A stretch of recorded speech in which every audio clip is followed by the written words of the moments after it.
totalnya kami ikhlas Bang, dari bisnis yang kami jalankan, kami anggarkan total sebesar 300 juta rupiah Bang, untuk kita kontribusikan untuk biaya. Insya Allah semoga apa yang disupport oleh saya dan perusahaan saya ini bisa membantu untuk support. Telah dialih dari proses penyelidikan ke penyidikan. Kemudian pada tahap penyidikan, penyidik telah melakukan pemeriksaan terhadap beberapa saksi. Saudara RSO statusnya dialihkan sebagai tersangka. Apakah dia ini hanya sebagai saksi atau jadi tersangka? Harus komplit dulu, bukti-buktinya harus lengkap dulu. Dan dia sudah tahu ini bakal meledak. Sebelum ini meledak, dia harus membangun citra dulu, membangun image dulu di mata masyarakat. Makanya dia mengalihkan isu mengenai masalah rumah tangganya. Yang dibahas dia masalah rumah tangganya itu adalah masalah finansial, supaya saat kasus ini mencuat, orang akan berpikir kemunduran finansial yang dialami itu karena ulah si mantan istri yang tidak bisa mengelola pengeluaran dari rumah tangga, sehingga pengeluaran dari rumah tangga mereka tuh membludak atau terlalu besar. Yang kantor lu apa aja yang diambil? Wah gila, abis gue dibikin miskin. Harddisk. Ini yang paling semua udah habis, masuk kamera, apalagi ya? Iya, sampai gimana ngambilnya sih? Jadi gini.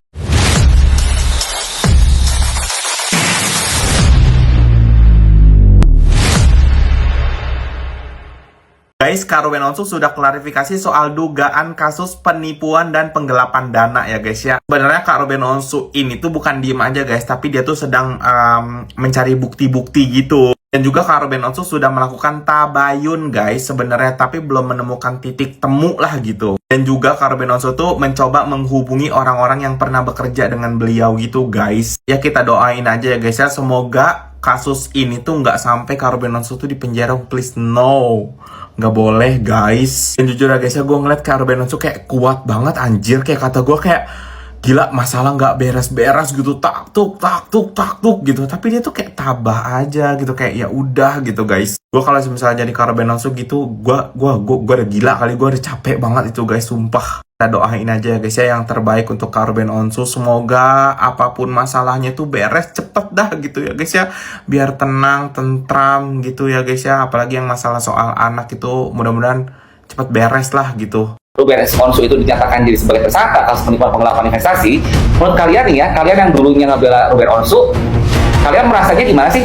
Apa ngerasa jadi berbalik, atau tetap membela Ruben Onsu, atau malah membela Sarwendah? Gua pribadi nih ya, dalam hal ini tetap bela Ruben. Karena gini loh, Ruben Onsu saking kalapnya, saking sayangnya sama anak, tetap menafkahi 200 juta nih. Sampai mungkin ya, maaf nih kalau salah nih, mungkin dia itu sampai melupakan kewajibannya dalam hal investasi. Paham gak sih kalian? Itu karena Ruben Onsu terlalu memikirkan permasalahan anaknya. Tapi kenapa Ruben Onsu itu selalu sayang sama anak-anaknya sampai melalaikan kewajibannya, sampai melupakan soal investasi yang dilakukan terhadap orang lain gitu, ngerti nggak? Itu garis besarnya. Kalau gue pribadi tetap bela Ruben, karena gue pribadi sebagai seorang ayah nih ya, kalau ngeliat kita dijauhkan dari anak ya, terus kita juga ada satu video yang gue lihat katanya sampai di stop Ruben Onsu memberikan nafkah terhadap Sarwendah ya.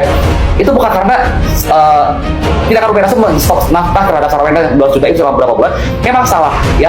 Tapi justru tujuan itu dilakukan supaya apa? Supaya Sarwendah itu bisa memberikan suatu kesempatan buat Ruben Onsu itu ketemu sama anak-anaknya. Ya, makanya Ruben Onsu melakukan hal itu. Nah, sampai kemarin gue juga Sarwendah juga sampai histeris lah, sampai kayak tantrum ya. Sampai waktu diketemukan mediasi sampai gagal lagi 2 kali gue lihat Sarwendah tuh dikasih kesempatan, tapi tidak digunakan dengan sebaik-baiknya. Pertama, waktu dia minta datang ke podcastnya Densu, yang harusnya dia mengatakan sebenarnya untuk menarik simpati masyarakat, malah kebalikannya jadinya, benar nggak? Malah melihat ada banyak kebohongan Sarwendah di sananya. Itu versi gue pribadi. Lalu kemarin waktu mediasi, bukannya mereda, bukannya menahan emosi, malah jadi tantrum. Ini 2 hal yang menurut gue pribadi aneh luar biasa tuh. Nanti nggak? Aneh luar biasa dalam hal ini. Dan satu sisi lagi nih, Ruben Onsu sekarang tetap tersangka, buat gue pribadi tetap harus Ruben Onsu. Atau mungkin dia melalaikan kewajibannya karena memikirkan masalah rumah tangganya ini karena terlalu sayang sama anak-anaknya loh. Nanti enggak? Kalau misalkan nggak sayang sama anak-anaknya mungkin masa bodoh lah. Dia pasti memikirkan soal investasinya, soal kewajibannya terhadap orang lain. Sampai akhirnya Ruben Onsu tuh tetap aja tersangka. Kasihan nggak kalian sama Ruben Onsu coba? Ayo, kasihan nggak gue tanya? So, ya jangan bawa soal HIV lah, ya soal HIV. HIV itu nggak terbukti. Kalau Ruben Onsu HIV mungkin nggak meninggal dari kemarin. Kalian tahu sendiri kan HIV itu cepat bikin orang meninggal. Nanti nggak menggerogoti jadi kurus kering. Ruben Onsu kurus kering kan gue tanya enggak loh. Dia tetap segitu aja. Bahkan Ruben Onsu tetap namanya awet muda. Nggak bisa kita ngomong dia HIV atau apa. Mungkin dia ada sakit iya, tapi bukan HIV yang pasti. Terus Ruben tuh orang baik loh, ya. Ruben tuh orang baik banget. Gue bilang gitu kayak gitu. Memang gue gak kenal sama Ruben Onsu. Tapi kalau gue lihat track recordnya atau apa sampai bikin masjid atau apa waktu dia telah jadi mualaf, gimana kebaikannya coba? Kalian lihat ya. Selama dalam permasalahan ini dia banyak diam. Tiba-tiba gong ada kasus penipuan dan penggelapan. Nah, mikir artinya apa? Dia tuh banyak menelan semua kepedihannya, banyak menelan semua permasalahan dalam hati. Bahkan dia walaupun jadi host misalnya pagi-pagi ambiar atau apa agak berontak. Gimana coba bebannya Ruben Onsu menanggung semua ini? Satu masalah belum selesai, sekarang gong ada masalah baru. Tapi semakin kesini gue berpikir kasihan Ruben Onsu gitu, ngerti nggak? Dan setahu gue ya berdasarkan Komal kemarin nih gue sempat naik ya, ada yang menjelaskan kalau misalkan Ruben Onsu itu digugat cerai oleh Sarwenda pada saat Ruben Onsu terpuruk. Menurut gue pribadi ini kalau memang dulunya atas dasar cinta, Sarwenda benar-benar cinta dengan Ruben Onsu, seharusnya tetap mendampingi Ruben Onsu itu dalam susah dan senang. Bahkan setelah cerainya pun, setelah pisahnya pun, ternyata Sarwenda yang gue lihat dari beberapa video itu malah ada yang bilang cong, ada yang bilang apa. Itu tuh tadinya gue sempat berpikir apa karena ini tuh ada bisikan dari orang sekitar Sarwendanya sampai menyebabkan seperti itu atau apa. Tapi kalau gue lihat lagi dengan spontanitas dia dalam live mengatakan hal-hal seperti itu sampai nggak butuh 200 juta lah apalah kayak gitu. Ini menurut gue pribadi sih kayak seolah itu yang udah perilakunya Sarwenda gitu, ngerti nggak? Apalagi ngelihat aja ada 2 kesempatan di mana dia minta datang untuk podcastnya Densu dan saat mediasi kemarin malah tantrum dalam podcastnya juga waktu itu tujuannya untuk menarik simpati, tapi ternyata menurut gue pribadi ada beberapa kebohongan dalamnya kayaknya ada gimana gitu ya guys. Dan sisi lain lagi juga kalaupun dia sekarang ada masalah jadi tersangka seperti itu, Ruben itu keren loh, dia mengakui kesalahannya ya, dan gue harap sih teman-temannya sekitarnya seperti Ivan Gunawan, Raffi Ahmad, Ayu Ting Ting atau siapapun juga turut bersatu membantu Ruben Onsu ini supaya lepas dari tersangkanya ini gitu, ngerti nggak? Apapun dengan cara apapun juga pasti punya hati nurani kan kita. Kebayangkan seolah-olah Ruben Onsu itu sedang jatuh ketimpa tangga pula, itu juga yang dirasain Ruben Onsu, dan hal yang apa yang dirasakan Ruben Onsu itu juga seolah-olah pernah terjadi sama gue pribadi. Jadi gue ngerasain sakitnya itu seperti apa gitu, ngerti nggak sih? Jadi benar-benar kita harus istilahnya tidak bisa memandang Ruben Onsu dalam segala apapun juga. Memang Ruben Onsu salah dalam hal menjadi tersangka ini, tapi kesalahannya itu kenapa melalaikan investasinya juga kita harus selidiki dulu nih. Jangan sampai istilahnya kita tidak tahu apa-apa disangkanya Ruben Onsu benar-benar menjadi seorang tersangka, terdakwa, itu enggak seperti itu lagi ya. Menjadi seorang tersangka memang ada indikasi dinyatakan bersalah, tapi kan kita belum sampai sidang, belum sampai vonis, belum tentu Ruben Onsu juga menjadi seorang yang bersalah lah intinya sana. Kasihan loh guys. Menurut kalian sendiri gimana nih guys? Kalau menurut gue pribadi, Ruben Onsu tetap harus dapat support dari kita, walaupun kita tidak bisa membantu dia, tapi seenggaknya kita bisa bantu mendoakannya. Oke guys? Kalau menurut gua mah nih ya warga, nih buat lu pada nih Subagio fans lover begitu ya kan. Mendingan udah stop lu, kagak usah nantangin Nikita Mirjani. Yang ada apa? Makin di up tuh, dibongkar sama Nikita Mirjani buat ngasih paham lu pada. Kemarin pada ngomongnya minimal katanya ada foto bareng si CEO kek. Si CEO mah kagak kenal sama yang namanya Nikita Mirjani. Giran sekarang lu beleduk tuh di up sama Nikmir, di mana mereka ada dalam sebuah acara perayaan Happy New Year di Bali, ya kan, bareng-bareng, bahkan nyampe ada emaknya juga tuh. Apa? Dia udah kayak begitu langsung pada komentarnya gua ngeliat itu lucu-lucu. Katanya, ya nggak apa-apa lah orang masa lalu dan dia juga masih sendiri, masih anak muda sah-sah aja. Bukan masalah sendiri dan masih anak muda sah-sah aja, PA. Lu pada kan udah pada ngomong. Katanya dia itu kagak kenal Nikmir. Dan katanya minimal katanya pembuktian ada foto lah bersama si CEO. Gira udah dikasih bukti lu sama Nikmir, bukan cuma foto, video langsung ada, video lawasnya dia ada, dikasih paham langsung. Pada hilang ingatan, berubah menjadi roh halus. Ngomongnya apa? Nggak apa-apa lah, orang namanya juga orang punya masa lalu. Giran RO aja lu, ya kan, Ruben Onsu. Giran ada masa lalu langsung lu pada teriak-teriak. Makanya kalau kagak mau dicubit jangan nyubit. Sama ini satu lagi nih. Si siapa sih itu yang ditagih hutang si CEO sama Nikita Mirjani, dia yang merong-merong.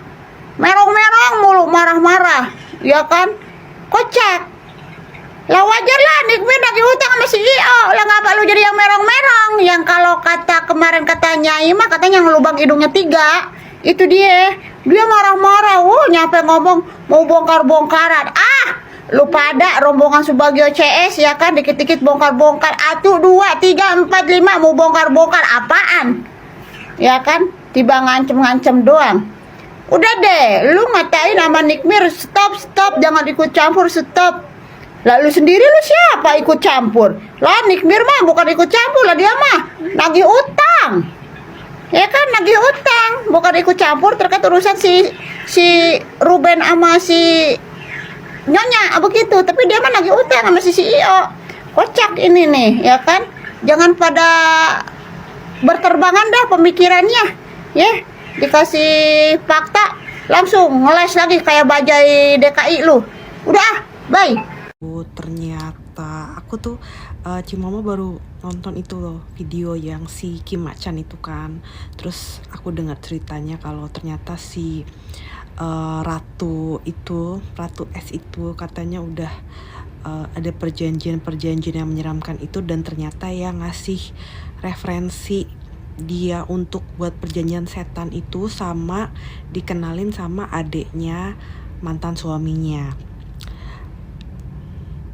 yang usaha geprek itu loh, ya kan. Jadi pantesan aku ternyata sekarang jadi ngeling ya semuanya. Kenapa sih kok bisa ya adik kandung sendiri lebih belain mantan istri kakaknya, satu kubu gitu. Ternyata mereka tuh udah ada satu ikatan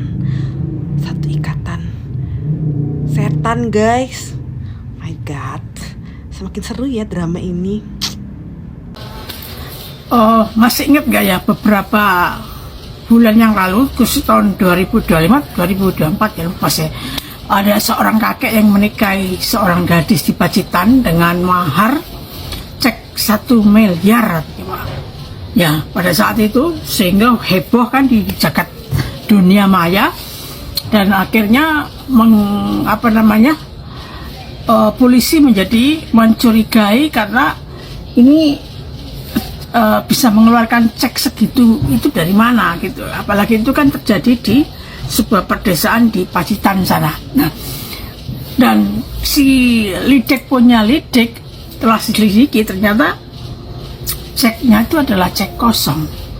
Dan akhirnya kakek ini lari meninggalkan perempuan tadi, tapi akhirnya juga tangkap oleh polisi dan harus mempertanggungjawabkan perbuatannya. Dan ini mirip sekali dengan yang barusan tersangka sepertinya di pasal 372 dan 378 itu. Jadi pihak pelapor itu memberikan pinjaman ya 3,5 miliar, dan pihak terlapor memberikan pengembaliannya itu dengan cek ya. Ceknya itu 3,8, yang satu 350 juta. Nah, pada saat pihak terlapor menguangkan cek yang diberikan oleh tersangka ini ya ke bank, otomatis ditolak oleh bank. Karena apa? Karena ternyata ceknya kosong, jadi nggak ada dananya. Nah, dari situlah pelapor ini mempunyai 2 alat bukti. Satu, cek kosongnya pasti ada. Yang kedua, pernyataan dari perbankan yang menyatakan bahwa tidak ada dananya, itu pasti tertulis ya, tidak mungkin hanya by bond ya. Dan itu dengan peristiwa ini, karena ceknya kosong alias tidak ada dananya, pihak korban ini melaporkanlah ke polisi pada Agustus 2025 tersebut. Nah, dari sini dipanggillah saksi-saksi, diadakan penyelidikan, panggil saksi, dan yang terakhir adalah saksi ahli dan 2 alat bukti. Jika diketemukan 2 alat bukti yang cukup, maka status tersangka disematkan kepada si pelapor, begitu urutannya. Jadi ada 2 alat bukti pasti, sudah punya bukti pasti polisi. Nah, ini kenapa saya katakan bahwa itu bisa selesaikan dengan baik atau di istilahnya restorasi justice ya. Nah, restorasi justice itu pemberian dari pelapor ya ke kepolisian ya, mengampuni lah istilahnya, diberikan pengampunan asal ada syarat-syarat tertentu pastinya. Ya pastinya pelapor kan ingin duitnya kembali. Ya karena itu kembalikan aja duit itu gitu loh. Pada saat pemeriksaan besok nggak ada kesepakatan pelapor dan terlapor di antara di depan polisi. Kalau mereka mengembalikan dan pelapor ini menerima syaratnya yang diberikan, terlapor ini menerima syarat yang diberikan oleh pelapor, mungkin ada RJ. Nah, jika RJ dikeluarkan maka tidak lanjut ke persidangan, ada SP3 pemerintahan penyidikan dan tidak dilanjutkan dengan sidang. Tetapi kalau sudah diterbitkan ya SP3 restorasi justice itu tidak menghapus status tersangkanya terlapor gitu loh, karena mendapatkan RJ status tersangka itu akan melekat. Bukan berarti RJ bukan berarti si terlapor ini tidak bersalah, tetap bersalah, tetapi diampuni, diberikan pengampunan oleh pelapor dengan syarat mengembalikan uangnya atau modalnya dalam 2 hari atau 3 hari. Itu tergantung mekanismenya bagaimana gitu. Jadi makanya saya katakan masih bisa diselesaikan, tidak berarti ya menghapus ya status tersangka itu, ya tetap ada melekat pada diri terlapor. Paham ya? Yang kantor lu apa aja yang diambil? Wah gila, abis gue dibikin miskin. Harddisk. Ini yang paling semua udah habis, masuk kamera, apalagi ya? Iya, sampai gimana ngambilnya sih? Jadi gini, nah dengerin gue dulu. Jadi dari terus dia akhirnya gue nggak tegur tuh. Lu nggak tegur? Gue kan udah resign. Ya, oh lu sih either baik apa tolol sih? Iya, gue nggak tegur dia. Terus? Nah ini si tolol tiba-tiba dia kan chatin gue terus. Pak semangat ya, Pak ini adalah kajian di rumah. Otak gue gini, udah deh, undang aja deh, dia pasti datang, kasihan.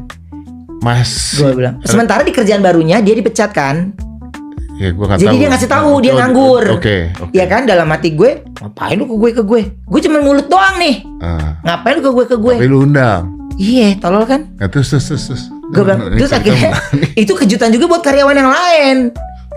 Padahal karyawan ya tahu tentang kartu kredit itu, Allah.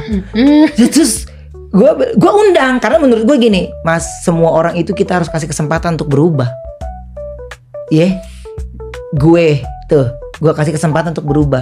Tapi kan udah 200 juta. Wah mantap coy, gila. Udah kayak gitu dia datang ke tempat gue, terus dia mukanya sedih banget. Sedih, ya Allah, kita sampai nggak tega banget ngelihatnya, sampai kita. Nah, gue langsung kebayang bapak gue. Ya Allah, dia nggak punya kerjaan. Ntar ngomong sama anaknya, kalau anaknya mau beli mainan gimana ya? Terus terima. Anaknya nggak mau beli ini. Gue ngomong lah sama dia nih. Gue ngomong sama dia, ya udah kalau lo mau nih yang kosong di HRD, lo mau nggak HRD? Mau Pak, saya siap. Dibayar berapa aja kata dia. Gitu. Ini lu terima kerja. Iya. Gue suruh kerja lagi deh. Tuh si tolol. Tiba-tiba pada saat itu kan gue bilang gini, ini kan kayak karena kan pendapatan berkurang. Jadi lebih baik kita kurang-kurangin aja deh gitu. Udah gue diemin dong. Pas dari situ gue kok bilang yang ini jual aja. Gak laku Pak, gak ada yang mau kata dia gitu. Gak ada yang mau. pasar dulu meja loak aja ada yang ngambil Iya, kalau rongsok. jual bisa kan? Iya kan? Ini apa yang lu jual tuh apa waktu itu contohnya? Gue itu mau jual apa ya? Gue lupa.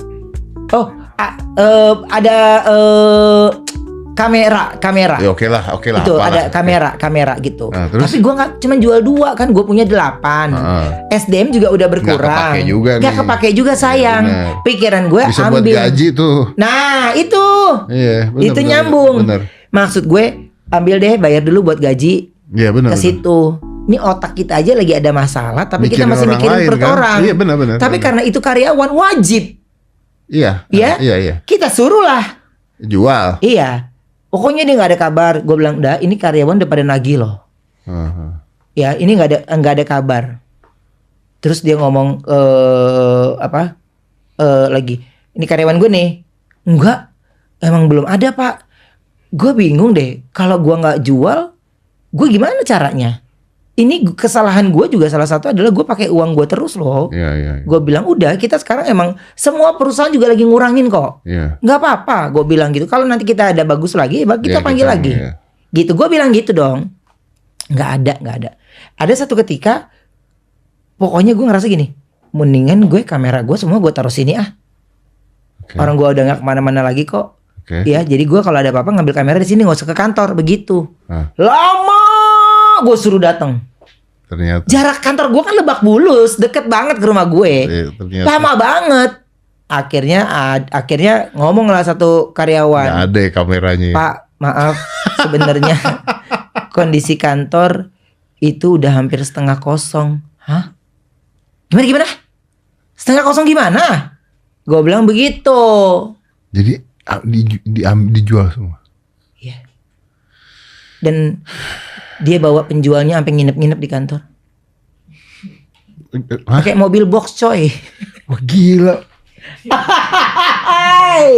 Lah, security kantor gue kagak curiga orang dia HRD. Ini cerita lebih menarik dibandingkan gosip Anda. Hah? Ini ada lagi nih satu nih, yang SDM rendah. Apa dia komen? Ibu juga kalau ngelihat Gio aslinya pasti ngeces, hahaha. Ya ampun, cong begincu aja. Aduh, itu nggak bakalan bikin gue birahi, cuy. Yang manly, agak ireng-ireng dikit ya, gak maco. Ya ampun, lu. Ternyata cong itu. Kasihan banget ini. Junjungan sama penjunjungnya ketepu sama rupa. Udah habis itu di dunia yang liar. Pantesan aja Saban Live kayak begitu memperlakukan ceweknya. Ampun deh, kasian banget sih gue kalau jadi wen-wen. Ketepu 2 kali dong namanya. Bilangnya apa? Gak bisa bedain cong dan laki. Lah kok ketepu lagi dia dapet cong. Cong yang gadungan lagi, yang nggak punya tanggung jawab. Ih, malu deh. Pasti dia langsung, ih nyesel banget nih gue ngidolain nih orang, ternyata cong juga. Makanya jangan ketepu sama penampilan. Gue sih dari awal udah curiga tuh. Ngapa-ngapain semuanya serba numpang. Idih, ngaku CEO. Mana ada CEO itu yang asli ya, kagak bakalan bilang saya seorang CEO. Enggak. Amit dah.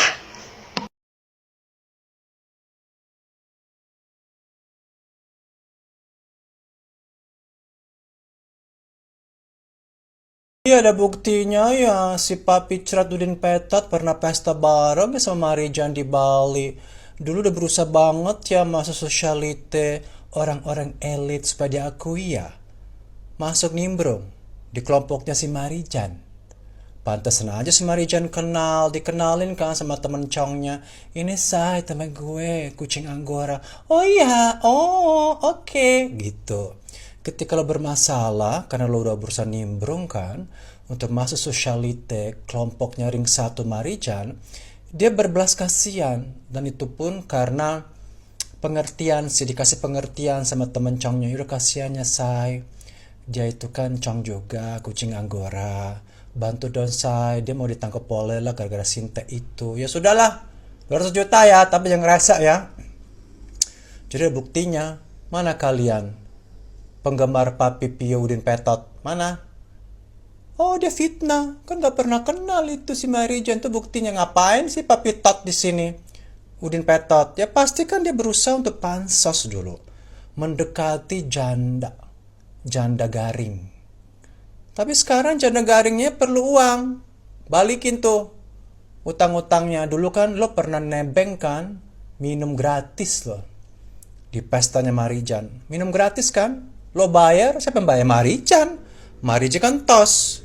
Dia gitu-gitu dia royal loh. Si Marijan saya percaya dia royal. Punya harga diri, nggak mau tuh nebeng-nebeng, dia bayarin. Tuh gue bayarin semua termasuk tuh sekucang Anggora. Jadi sekarang lo penggemar Udin Petot, ya Papi Crot, Koko Mangga 2, buktikan kebenaran kalian. Kalian mengatakan Mbak Marijan itu fitnah. Ini video. Nanti kalian ngeliat, oh enggak, dia kan cuman lewat doang. Lewat apa? Numpang berak. Yang pasti numpang makan dan minum gratis seperti biasa. Makan enak di pestanya Marijan di Bali. Yang bayarin itu si Marijan. Paham? Jadi lo sekarang bayar utangnya. Lo sekarang live, open donasi sama penggemar-penggemar itu. Yang, ih ganteng, ih Papi Pio ganteng, masih kepencang kucing Anggora, aduh gue becek, aduh ganteng, oh tuh, aduh beser sampai kencing di celana, saking nepsongnya lihat Papi Udin Petot, Koko Mangga 2. Jadi sekarang kalian tidak ada bisa lawan kami lagi. Kami tim onsen, kalian tim saweran, makan tuh, kalian akan ditenggelamkan oleh bumi. Oh, ternyata si CEO 2000 toko itu bukan dari kalangan keong reong. Yang ngaku-ngaku CEO dari perusahaan, dari PT, dari 2000 toko gitu. Terus depan kamera lagak-lagak kayak orang penting, orang yang keong reong ya. Aduh, gila deh. Kok pas ditagih utang sama Kak Niki, diam-diam baik, gak ada klarifikasi. Berarti benar ini memang utang ini. Tapi ngomong-ngomong, ada benernya juga. Yang katanya CEO dari Butuku tuh mendekati temennya Kaniki, si Lekong, karena kucing. Ingin jadi kucingnya. Tapi kan kalau mau jadi kucing kan harus gedong, say. Ya, bukan hanya badan aja yang gedong, ya. Harus gedong. Jadi nggak mungkin kalau kelinci. Aduh, CEO dari Butuku. Sebenarnya ada banyak kisahnya, cuma nanti bakal disebil satu-satu ya, biar tahu. Apakah dia ini hanya sebagai saksi atau jadi tersangka? Harus komplit dulu, bukti-buktinya harus lengkap dulu.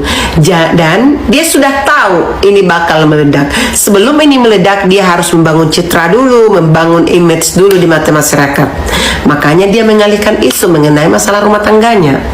Yang dibahas dia masalah rumah tangganya itu adalah masalah finansial, supaya saat kasus ini mencuat, orang akan berpikir kemunduran finansial yang dialami itu karena ulah si mantan istri yang tidak bisa mengelola pengeluaran dari rumah tangga, sehingga pengeluaran dari rumah tangga mereka tuh membludak atau terlalu besar, membuat si laki-laki ini atau si mantan suami ini terbebani. Itu yang dibangun dia citranya di mata masyarakat. Jangan pencitraan, ya. Jangan berusaha untuk aku melihat banyak hal-hal kepalsuan. Jangan jadi orang lain yang berusaha untuk terlihat baik. Pak polisi, ada yang fitnah Pak polisi nih. Katanya kemarin waktu pengumuman penetapan tersangkanya Ruben Onsu itu Pak polisi nyebarin hoax. Katanya RSO itu bukan Ruben Onsu, tapi Ruben Samuel Onsu. Nih orang yang fitnah Pak polisi nih, namanya Dok Chin. Gak tahu tuh dokter beneran apa enggak. Nih lihat nih orangnya nih dia yang suka nyebarin hoax ini. Masih bapaknya sendiri juga ranking lu ngasih responnya. Lawanannya Ruben Onsu, lu iyain aja Bapak polisi, lu jangan-jangan kagak tahu nama asli orangnya siapa. Mau dompleng dalam masalah ini gitu. Soalnya Ruben dibayar dikasih jajan gitu untuk bilang apa aja nama Ruben. Padahal yang sebenarnya ini, ayo. Tahu nggak namanya siapa? Jangan-jangan Bapak baca aja. Itu. Gimana Bapak udah kenal orangnya? Tuh dia tuh namanya Dokhin katanya gitu. Tapi gue nggak tahu ya nama aslinya siapa. Jadi guys, ini orang satu ini ya, dia itu suka nyebar berita hoax. Kalian ingat nggak waktu kasus Sarwenda laporin orang-orang yang menghujat, yang memfitnah dirinya? Nggak ada nama yang disebut, tiba-tiba disebutin namanya tuh anaknya si Onyol, Lita Gading, si siapa lagi tuh Emma Waroka, sampai mereka udah ngamuk-ngamuk. Kalian ingat kan waktu Lita Gading ngamuknya kayak apa? Salah satunya ini gue rasa ini penyebar hoaxnya ya dia ini nih yang Dokhin ini. Padahal nggak ada loh, mereka nggak dilaporin loh, berarti hoax kan? Mamski, ya Emma Waroka, Koko Hiroshima, Rita Gading, sama Onyo. Kenapa bisa si Onyo dilaporin sih? Itu kan anaknya sendiri, Kak. Maksudnya? Sekarang ada lagi tapi gue lupa apa ya. Sekarang ini baru lewat, gue lihat kemarin, tapi gue baru bahas sekarang. Katanya polisi itu hoax. Jadi nama yang RSO itu bukan Ruben Samuel Onsu, itu nama orang lain, salah singkatan. Bayangin, polisi difitnah, dibilang hoax. Aduh, padahal polisi sudah melakukan penyidikan dan penyelidikan loh. Katanya hoax sama dia ini. Jadi kalian yang masih percaya orang satu ini nih ya, yang suka menyebar berita hoax ini, kalian bertobat loh sebelum kalian pergi ke sono. Kayak yang banyak apinya itu ya, gue nggak tahu tuh. Bertobatlah, jangan fitnah. Kalau mau nyebarin sesuatu itu harus berdasarkan fakta, jangan berdasarkan fitnah. Sekarang lu bilang polisi hoax, buktinya pengacaranya dia tuh udah klarifikasi, bahkan nggak dipakai pengacaranya di kasus ini. Ini kan sedikit aja Bang, mau menanyakan tentang kabar kemarin ada statement yang dikeluarkan oleh pihak kepolisian Jakarta Selatan yang mengatakan bahwa Ruben Samuel Onsu menjadi tersangka atas kasus penipuan investasi. Gimana Bang? Sementara ini saya masih diminta untuk tetap fokus dalam perjuangan untuk mendapatkan hak asuh anak, dan untuk perkara yang sekarang ini rame tentang status tersangka itu, dia mengatakan masih ingin menyelesaikan masalah itu secara pribadi. Kau bilang hoax? Hah? Kau bilang polisi hoax? Kau itu cepat-cepat bertobat. Dia tuh lelaki Pak Polisi, tapi mulutnya aduh melebihi ciwi-ciwi gitu loh. Melebihi ciwi-ciwi, melebihi emak-emak. Lihat aja kalau ngomong tuh, nyebar hoaxnya tuh luar biasa Pak Polisi. Coba tanganin dulu itu orang itu. Siapa sih namanya, nama asli kamu? Ih, kalau aku nih punya suami dinafkahin 200 juta per bulan, dia selesai mandi, itu handuk sembarangan, gua maki-maki itu handuknya, biar dia nyansang sendiri ke jemuran, ya kan? Terus dia mau mancing nih jam 5 subuh, dari jam 4 subuh gue bangunin, gue bikinin kopi, gue suguhin pisang goreng. Terus pulang kerja nih, itu sepatunya gelentaran aja di lantai, gue tempelengin tuh sepatunya, biar dia jalan sendiri ke rak sepatu. Endah, pandai-pandai kalau kau mengucap syukur Endah. Pening kali palaku melihat tingkahmu ini Endah. Gak habis pikir aku. Alami kerugian 100 miliar sebelum jadi tersangka penipuan, Ruben Onsu disebut pengacara dikhianati. Presenter Ruben Onsu disebut menghadapi sendiri persoalan yang jadi bola salju dan membuatnya kini berstatus tersangka kasus dugaan penipuan dan penggelapan. Sebab berawal dari orang kepercayaan yang mengkhianati dan membuatnya rugi hingga ratusan miliar rupiah. Yang buat dia Ruben Onsu ada lubang besar itu tindakan karyawan kepercayaan yang menikam dari belakang. Kata Minla Sebayang, pengacara Ruben Onsu di intens. Menurut idola karyawan kepercayaan Ruben Onsu itu diduga menggelapkan aset-asetnya. Dia mantan karyawan Ruben menjual aset-asetnya, kartu kredit, yang kalau ditotalkan kerugian itu hampir mencapai 100 miliar rupiah ucapnya. Sementara ada kewajiban-kewajiban yang terus berjalan yang harus dia tutupi, lanjut Minola. Ruben Onsu punya aset tapi tidak bisa digunakan karena polemik, jelasnya lagi. Di saat yang sama Ruben Onsu juga menghadapi masalah rumah tangga yang berujung perceraian dengan Sarwenda. Karyawan kepercayaan Ruben itu telah menjalani proses hukum, namun uang Ruben sampai saat ini belum kembali. Dia tidak mengembalikan kerugian Ruben yang 100 miliar bukan hal mudah untuk recovery, kata Minola Sebayang. Ini situasi yang sangat berat bagi Ruben, sudah jatuh ketimpa tangga keinjak kotoran lanjutnya. Meski begitu, Ruben Onsu dikatakan tetap berpikir positif dan ikhlas. Ruben yakin bisa menjalani proses ini dengan ikhlas. Suatu saat ada satu hal yang baik, kondisi yang baik yang membuat dia bisa kembali bangkit dan bisa mendapatkan apa yang selama ini hilang, ucap Minola. Ruben Onsu dilaporkan seorang berinisial P pada 22 Agustus 2025 di nomor LPB 318/2025 SPKT Polres Jakarta Selatan.